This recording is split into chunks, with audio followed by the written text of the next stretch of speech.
Welcome back to Hone. This is going to be a waifu deck profile for one of my favorite strategies of the last season, Centur-ion. It's a deck about synchros, giant robots, and maho shoujos, or magical girls. So what's not to love? And I think this strategy is very, very good. I won 2 local tournaments in the last season, and now I've updated the deck with Phantom Nightmare stuff, and so I want to introduce the deck to all of you guys. So to start off, I have Centur-ion Primera, the main level 4 of the deck. Her effects are pretty simple. When she's normal or special summon, she can search for any Centur-ion card in your deck except for herself. And her next effect, all the Centur-ion monsters have this, is when they're in the spell and trap zone as a trap card, they may special summon themselves from the trap zone only during the main phase. Since they're continuous traps, they may actually summon themselves during either player's main phase, leading to very interesting combos and synchro plays on your opponent's turn. Now, Primera is the main spellcaster and tuner of the deck. And being level 4, she's really important to the strategy. The next card we have is Centur-ion Tridea, the main non-tuner of the deck. She's level 4, a Pyro Dark, making a very interesting target for bonfires, surprisingly, if you get your hands on one of those. And her effect is very interesting. It is when she's in the main monster zone, you may activate your effect to place her and another Centur-ion from your deck into the spell and trap card zone as both continuous traps. But when you activate that effect, she cannot summon herself for the rest of the turn, making it so that she gets an extra resource, but you kind of lose having access to her for that turn. And like Primera, she has the very quirky effect of coming out during the main phase as a continuous trap. Now, when she comes out from the spell and trap card zone, she can level modulate herself to level 8. This is a continuous effect that when it resolves after you summon, you can choose to make her 4 or 8. This is really important for when you need to make your level 12 synchro down the line. And if you get negated, remember, when it's a continuous ongoing effect. So if you get Veilered, you get Impermed, you get Skill Drained, you're going to lose the level 4 levels, okay? But an interesting interaction is that if you get Book of Moon while activating her main phase effect, you still get the place of her and the other card because it doesn't state what position she has to be in to go in the spell trap card zone. And that is it for Tridea. Very strong card. Next, I play 2 Centur-ion Imith. At first, I was only playing 1 because it's a pretty big brick, being the level 8 of the deck and the only one to not be really easy to summon as it's not level 4. Its first effect is only during the opponent's turn, while it's in the hand or graveyard, you may place a Centur-ion from your field into the spell and trap card zone as a continuous trap to special summon it. And that's where the difficulty lies. It's during the opponent's turn, so you can't really have any interaction with it during your turn, so making it really hard to summon.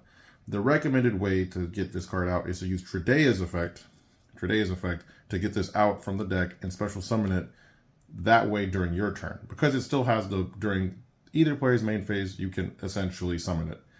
But I found that in testing, running 2 is a little bit better because if it gets banished or it gets stuck in your hand or stuck in a zone where you can't really pull it out from, having a second one to pull from the deck is really important. Now, I'm going to be explaining the Centur-ion engine, and I'll get to the staples later. So the next Centur-ion card we'll introduce is Centur-ion, Stand-Up Centur-ion, being one of the strongest cards in the entire deck, arguably what makes this deck very competitively viable. So, it's a field spell, and its first effect is as long as you control a Centur-ion monster, it cannot be destroyed. Very important. So you can't get interrupted by Ghost Ogre, like Mystical Space Typhoon, anything that kind of quick pops can't interact with this card.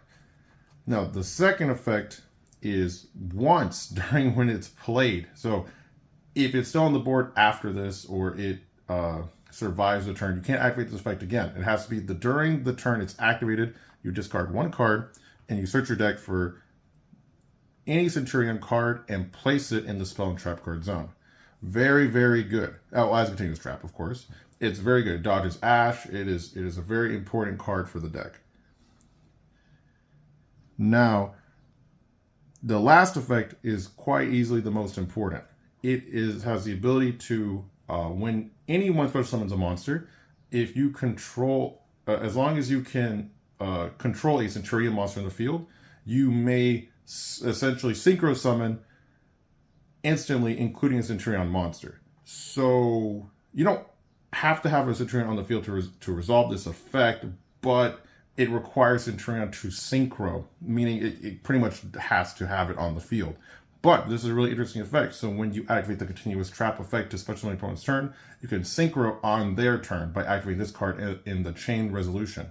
And you can activate the card effect when your opponent special summons a monster. So like a bestial or a fusion or anything else. And you can quick synchro away anything you want. There's no restriction on what you summon, but you must use Centur-ion as material. Very good card. Now the next card I want to introduce is the non-Centur-ion support card that was printed in the set, Emblem of Oath. Sadly, since it's not a Centur-ion named card, it cannot be added to your hand by most of the effects. So you have to hard draw this card, making it kind of not essentially consistent, but it's a consistency card for Centur-ion, basically placing its value really high. So its two effects are this. You can either activate the first effect, which is placing a Centur-ion monster from your deck into the spell and trap card zone, but the restriction is as long as that named card, so it doesn't, wherever you pick initially, so you pick Tridea, you pick Emeth, or you pick Primera, whatever you pick, as long as that named card is on the field, you can only synchro summon Centur-ion monsters. So meaning, even if you play a new copy of Primera that isn't that copy that you got from the initial grab, you can only summon Centur-ion monsters from the extra deck. So that is going to be a very big restriction when you're summoning. And keep in mind, you can't go into any of your other extra deck cards when you have that monster on your field, at least during this turn. Now, second effect is pretty simple. Just set any Centur-ion spell or trap from the deck onto the field. This includes the field spell, the trap cards. You know, it has widespread coverage. And it being a quick play, you can essentially slam it after the end phase of your turn, slam it when your opponent does something to pop it, or kind of have like instant plays to interact with your opponent. So Emblem of Oath is an amazing card, and the art is absolutely gorgeous. You know, bonding between Maho Shoujo and their counterpart mech energy component, amazing. All right, so the one-ofs, I run one Centur-ion bonds. I was playing two of this, but it got a little bricky, so it's another continuous spell for the deck. It has two relatively good effects. The first effect is you may place a Centur-ion monster from your hand or graveyard into the spell trap card zone, not targeting, as a continuous trap. Really good for recursion, really good for dodging stuff like Bestials, DD Crow, anything like that. Since it doesn't target, they can't essentially know what you're grabbing. And since they can grab from hand too, it can essentially propel your plays forward. So if you're stuck with the Emeth or you're stuck with something you can't summon, you can pop it out and then pop out in the main phase and keep going. And second effect is if you summon a Centur-ion Synchro monster, you may banish this card to place a Centur-ion monster in the spell and trap zone as a continuous trap. Really good for recursion. One of the best search targets for Primera after you've done your plays. It can propel you forward to a winning game state. Really great card. I was playing two of it, but you kind of just need some stops for the modern decks in the game right now, because if you don't have them, like Nibiru and Ash and some stuff, it's kind of tough. So I limited it to one in the deck. Now, I played one Centur-ion Phalanx. I personally think this card is imperative to the strategy. It kind of acts as a quick removal in the deck that it really needs, because there's some things that Centur-ion can't answer, and this can make sure that they can't get there. So its first effect is target any monster in the field and banish it until the next standby phase. And that's really important. So in case they're trying to target your monster to take it, or they're trying to interact with your board and trying to make so that you don't have any resources, or they're trying to make something to counteract your thing, you can essentially stop them, or you can protect your own pieces. And the fact that you special summon whatever comes back, you can change the orientation to how you like and the position it's in. So if it's a low attack monster you chose, you can have a free damage gateway in. But be wary that this is a special summon. So if you choose your opponent's monster, it will trigger their effects on summon, like Stratos or anything that searches or anything that pops on summon. It's going to trigger those. But same for your effects. Now, its second effect is If it's in the graveyard, you may banish it and special summon a Centur-ion monster from your graveyard. But they come out, a Centur-ion Synchro, but they come out at 1500 less attack. And that is a good trade-off, and I'll explain that later when we get to the big Centur-ion Synchro. But that can propel your plays forward and make sure that you have a level 12 to keep playing the game with. You can only activate one of the other effect per turn, so be very cautious about which one you activate. You cannot activate both on the same turn. And that is the main reason why I'm playing one. Now, I am taking the Beasteel package, so I'm playing 2 Druid's Worm and the 1 Magnemite. So the Beasteel's effects are you can target a light or dark in either player's graveyard to banish and then special summon them. And if the opponent controls a monster, you can activate as a quick effect. And both their effects are pretty good. Magnemite, limited to 1, is a on summon. If it resolves, you search a dragon at the end phase. In the second, and Druid's Worm is if it gets sent to the graveyard, you may target a opponent's special summon monster and send it to the graveyard. Really strong effects, and they actually synergize really well with Centur-ion because the main 2 monsters are light and dark. And you can banish your own stuff to make synchros and make very strong synchros like Baron, Chaos Angel, Dispater to mess with your opponent. And it's also very good at warding off in the mirror match, and generally just a really strong card. In testing, I was playing 3, but I kind of cut it down for some more staples. Now, will this change in the future? Probably, because I hope the new cards from the new set for Centur-ion, I don't quite remember, but they're going to change the deck up a lot. And I'm really looking forward to that. So we got 3 Ash Blossom. I think that's pretty staple. It negates a variety of effects and should be run at 2 or 3, at least in the modern format. We got 3 Effect Veiler, classic staple from Yu-Gi-Oh! 5Ds, and it'll still be there till maybe the game's expired.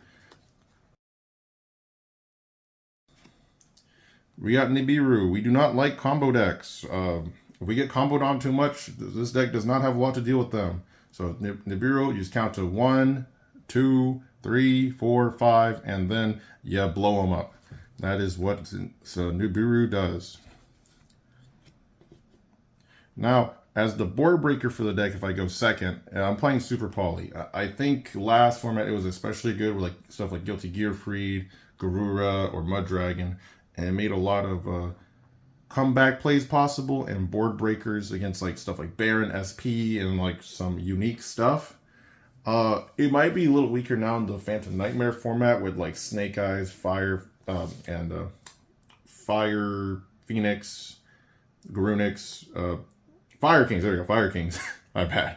Fire Kings are just popping off, and so I think it might still be invaluable to get rid of pieces on their board and make it so that they can't really interact with this, but it might be harder to resolve in the upcoming format changes.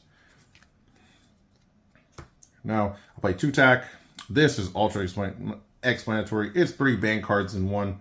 Are you kidding me? If your opponent activates the effect on your turn, you get to just essentially play 3 ban cards, or the ability to play one of 3 ban cards. That is crazy. No wonder this card will never go away. Now, my interesting tech for the deck is I'm playing the 1 Synchro Rumble. It's surprisingly, it is a card that mentions Crimson Dragon, so it's searchable. Now, for people that don't know what this card does, what it does is that it targets a tuner or 1 level 7 or 8 Dragon Synchro monster in your graveyard and special summons it. And when you do that, you're locked to Synchro monsters for the rest of the turn. But since it can summon Primera from the graveyard or potentially any level 8 dragon that you summon, you're essentially extending your turn, and it makes it so that you can keep synchroing or make some really interesting plays. Now, its second effect is really quirky, that if a Synchro level 7 or 8 Synchro monster or Crimson Dragon is attempted to be destroyed, you can banish it from the graveyard to protect them, to not have it destroyed and protect them. Really good card. So it surprised a lot of people in tournament, and it's actually a really good search target off Crimson Dragon. So you can have a +1 on that summon. It's not just a net neutral. So I really like Synchro Rumble.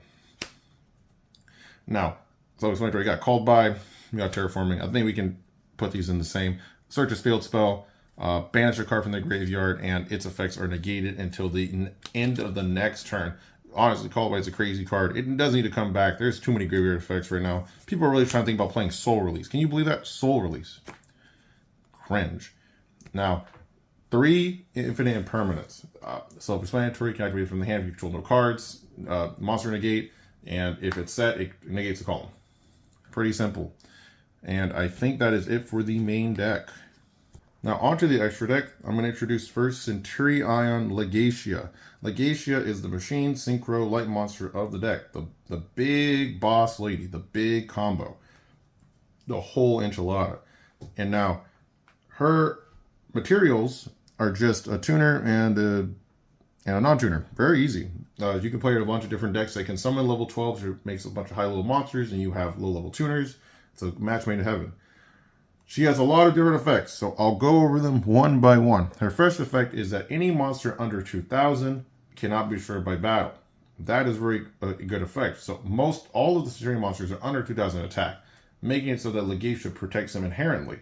And then a nice combo to know is that when you summon her back with the Centur-ion Phalanx, this card, she spawns back with 1,500 or 1,500 less attack, meaning she protects herself from battle. So you can essentially have a Marshmallow or like a anti-battle dork on your field to protect you when you summon her back with the trap card. Really good utility. Now our next effect is very, in my opinion, it's strong, but it could have been better, which is on summon, you may draw a card. If you do draw a card, you can pop the highest attack monster in your opponent's field. It's nice to get a draw, but the fact that your draw has to resolve to get the pop is I'm a little dicey on that, because usually it gets ashed or veilered, and I'm losing out on 2 effects essentially, and it kind of hurts. Now our last effect is actually the most important in my opinion. It's the best effect on her, which is during either player's end phase, or the end phase, excuse me. You may place a Centur-ion monster from your graveyard into your spell trap card, known as continuous trap card. Now this is where the deck shines, where you essentially are getting pieces back for making her. So you're essentially getting a net 2 if both effects resolve, and essentially popping a card in your opponent's field.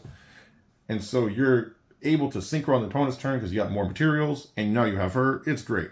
Honestly, Legacia is a very well printed card. I just think the draw 1 pop effect could have been maybe a little bit better worded or separated even, but I don't know. So your Legacia, really good. Now the kingpin of the deck, we got Crimson Dragon. Now this guy, this guy lets me win games for free, undeniably. He's level 12. His materials are really simple. He just needs a tuner and non-tuner. So the same type of materials from make Legacia can make him. And his effect is on summon. He searches for a card that says Crimson Dragon in its name. So remember Synchro Rumble from before? It can search it. Very good extension. And also can be used as discard fodder for the field spell. Now, Crimson Dragon's effect is very quirky. So it can target another Synchro on the field and then summon a same level Synchro monster from your extra deck, Dragon Synchro monster from your extra deck with the same level by returning this card to the extra deck.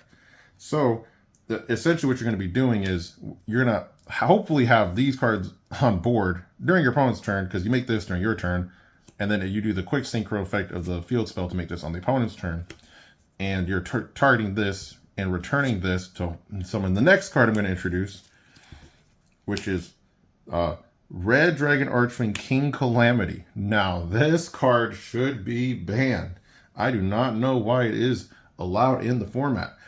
It reads, it needs a 2 tuners and a non-tuner Dark Dragon Synchro monster. Actually very hard materials to make.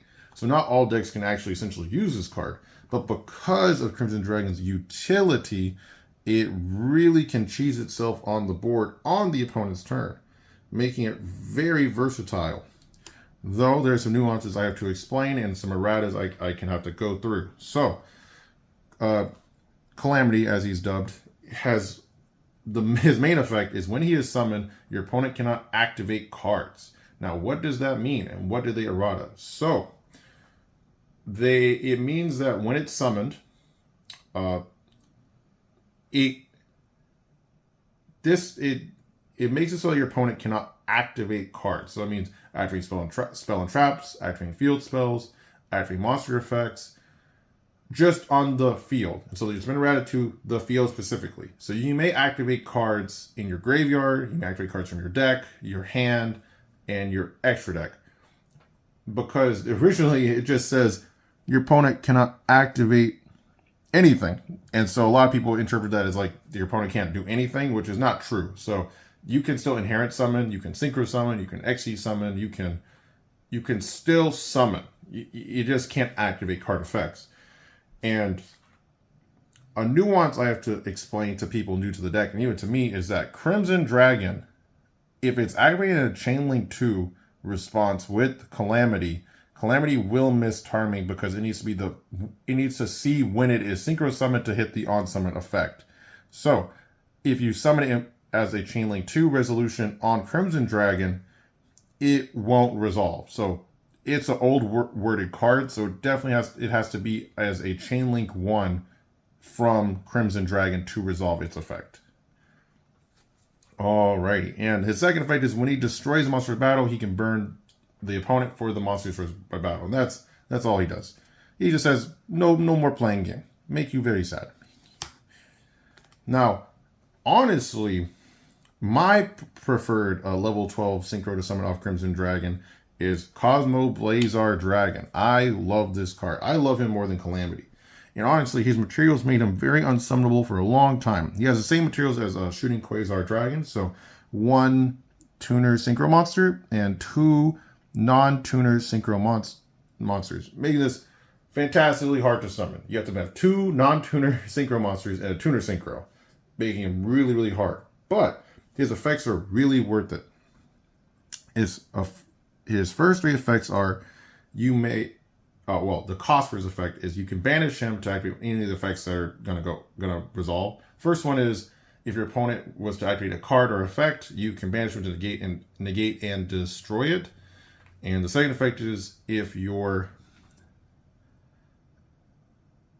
opponent were to summon something, like an inherent summon, like a Synchro, XC, or something like that, you can banish him to negate that special summon.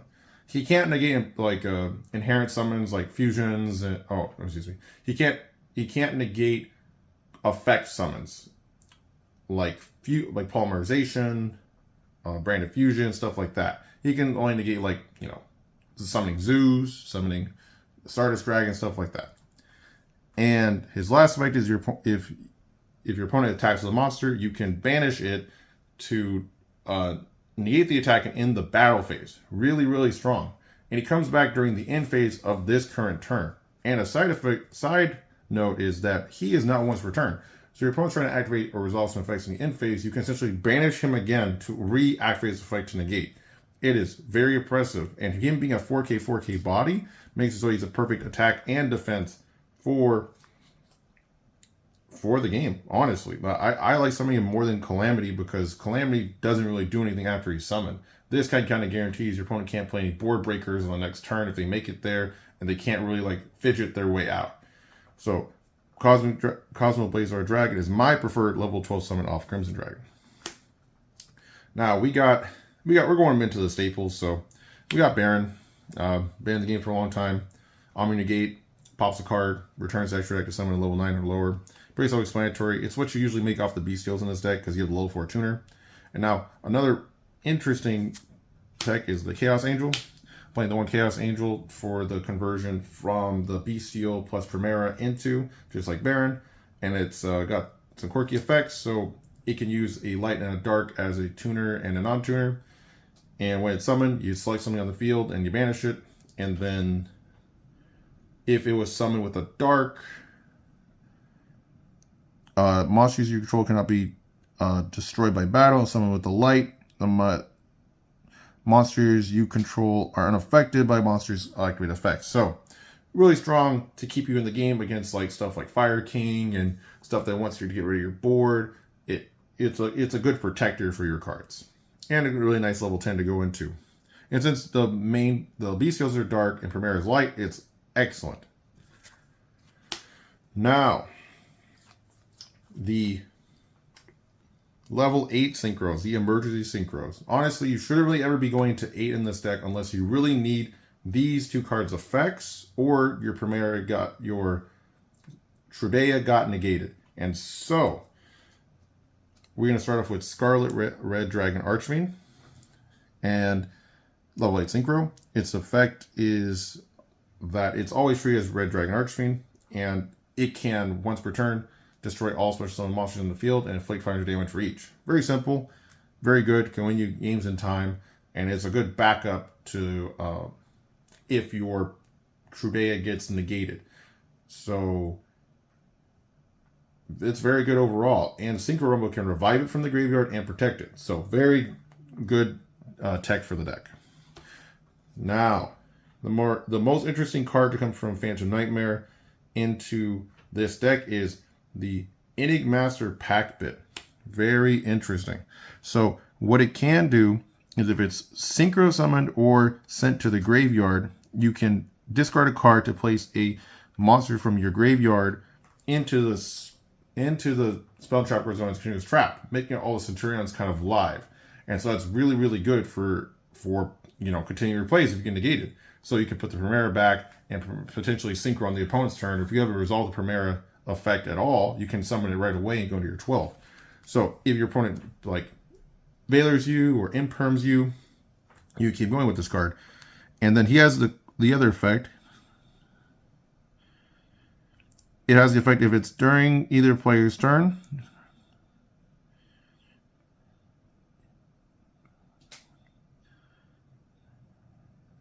He allows you to, if he's in your spell and trap card zone, his trap, he allows you to special summon one face-up monster from your spell and trap card zone as a change trap once per turn. So that's really good. So if he's in there, you're just going to shoot out your monsters really easily. But since the Centurions already have that, you're going to be hopefully shooting him out. So he's like an infinite recursion, and he makes the deck really good if you get negated. Hopefully, he should just be a backup option. That's why I'm running him as a one of. And I'm sorry if it's really shiny. You got the QCR from the sneak last week, and so testing, he's really, really good. Any Master Pact Bit should be an absolute pickup for this deck. Now I'm going to move kind of fast towards the end here. So the Garura, pretty explanatory. A super poly target, 2 monsters with the same type and attribute but different names. Does double damage, into graveyard, draw a card. Really, really good. We got the Mud Dragon, the other super poly target I'm running. 2 monsters with the same attribute but different types, and it can change its type, and your opponent can't target whatever type it is. Perfect. Gets rid of nasty boards. We got the T-Fawn. We love T-Fawn. He makes it so that if your opponent pops off, you can say no more popping off, no Baron, no Zeus. And just being off a normal summon to convert any of your hand traps that you drew or any brick that you drew that's a monster into this guy, if your opponent summons twice, is absolutely good. But be careful, this is also your worst enemy as a Centur-ion player. You see this, you might want to cry. But it's not the end of the world. Since he only has 200 attack, he cannot beat over most monsters that you are summoning. And it doesn't really matter if your monsters are bounced, you can make them with the greatest of ease, because most of your monsters are under 2,000 in attack when you're creating them. Alright. So, on to Link Monsters. I'm playing one Dark, because in the game right now, a lot of people are playing dark monsters like the Abelstar, DD Crow, Beastials, and it's a lot easier to access your opponent's dark graveyard than their light graveyard. So that's why I opted for dark over Hijiri. And so with dark in mind, we summoned one of the most strongest cards printed right now, the SP Little Knight. And so usually I'm making the SP Little Knight off the dark, or if I'm forced to make the SP off like a negated board, I usually do that. And if I get debarriered, usually the SP Little Knight bails me out of that one too. So I at least have like an interactive board at the end state. So it just takes 2 effect monsters, and if it's summoned with any extra deck monster, it banishes a card from the field or graveyard. And if your opponent activates an effect, you can banish it and another monster till the end phase. Honestly, SP Little Knight is very strong. The last card from the deck that I'm opting for is the Underworld Goddess of the Closed World.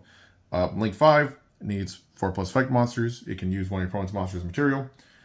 And when it's summoned, it negates all monster effects. And if your opponent were to summon something from the graveyard, it can negate it, and it's unaffected by cards unless it's specifically targeted. I was not running this before, and last tournament I got scraped by a 200,000 Psychic and Punisher, or PEP, and I have learned my lesson. I need to put kaijus or some way to remove unaffected monsters, because in this deck there's a big issue of not being able to get rid of things that are over a certain attack threshold, or unaffected monsters can't really be interacted with in my deck, because most of my deck either has effects to get rid of stuff or tries to prevent my opponent from playing. If my opponent already has a Psychic and Punisher, I can't do anything about that. So this is going to be my answer to stuff like Psychic and Punisher, or any card that can't be affected, because I can spam out a lot of monsters on the board, no problem. And so this is going to be my answer. Honestly, when you get hit with a 200,000 PEP, you get hit with a 200,000 PEP, you're going to remember that. And this will be my answer to it. So for this video, I'm just going to do the Embla line, or Embla combo, and I'm going to do the Primera combo, or line. The two cards that you'll probably see most often in the deck or have access to, and once you summon them, you'll be easy sailing from there if it resolves. Okay, so all right, to start off, activate the Embla Oath. Embla Oath's effect, place. Activate the Primera. Activate effect, add the field spell. Field spell's effect, discard. Place Trudea. Trudea's effect, special summon. Activate Trudea's effect, place it back. Put Emmett into the spell trap card zone. Activate Emmett's effect, special summon. And then you can synchro summon for 12. Ooh, 12. Into the Legatia. You draw a card. And then during the end phase, activate effect, place Primera back into the spell trap card zone. And then during your opponent's main phase, after they resolve or activate the first effect, what you can do is activate this in Chainlink 1, Chainlink 2, special summon, activate field spell is Chainlink 1, well, you could do Protect the Search, so Chainlink 1, Chainlink 2, so Chainlink 2, Synchro, Crimson Dragon, and then because of the Primera resolves, you add the Bonds to hand, and then Chainlink 1, add the Synchro Rumble, and then if you want Calamity, you can chain technically to Chainlink 1, but if you want to do Calamity, you do Resolution, no effects, chain, target Legatia, return this to the extra deck. To summon the Calamity effect, your opponent can no longer activate cards. That is the basic Centur-ion Calamity combo. Now, I'm going to do the combo starting with just having Primera in hand. All right, we're doing now a combo with just the opening up with the Centur-ion Primera and featuring the new card from Phantom Nightmare, the Enigmaster Pack Bit. So, we summon the Primera. Activate the effect. We're going to add the stand-up. Stand-up is going to activate. We're going to discard a card for stand-up. We're going to do an interesting play here, and we're going to discard the bonds. Once the bonds are discarded, we're going to place the Trudea. Trudea is going to place itself. We activate the effect. A special summon. At Trudea's effect, push. Well, we do not want to do that because we were trying to do the Packmaster bit play. Let's imagine your Trudea got negated. Oh, negated. So, instead, we're going to synchro summon into Enigmaster Pack Bit. Now, Enigmaster Pack Bit's effect, we can discard a card from our hand to place a card back from the spell and trap card zone. Since you only normal summon this, you can activate its second effect during this turn. So, summon this, summon, synchro summon.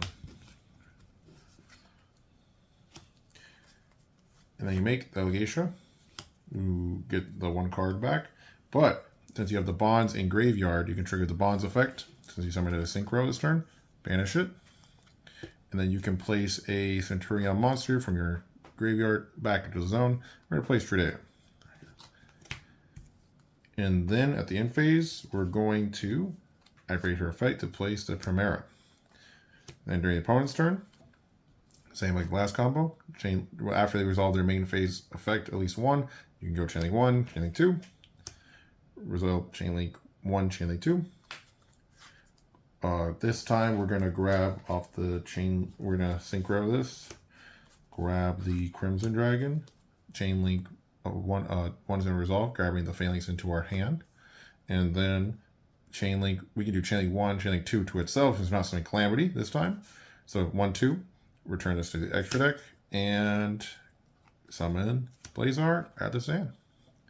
And that's the 2 combos I wanted to show you. Now, go out there, have some fun. Centur-ion is a great deck. Maybe it's a little on the pricey side if you're playing TCG, but I highly recommend it. The art's fun, the lore is good, and it kicks a lot of butt out there. Enjoy the deck. Hone out.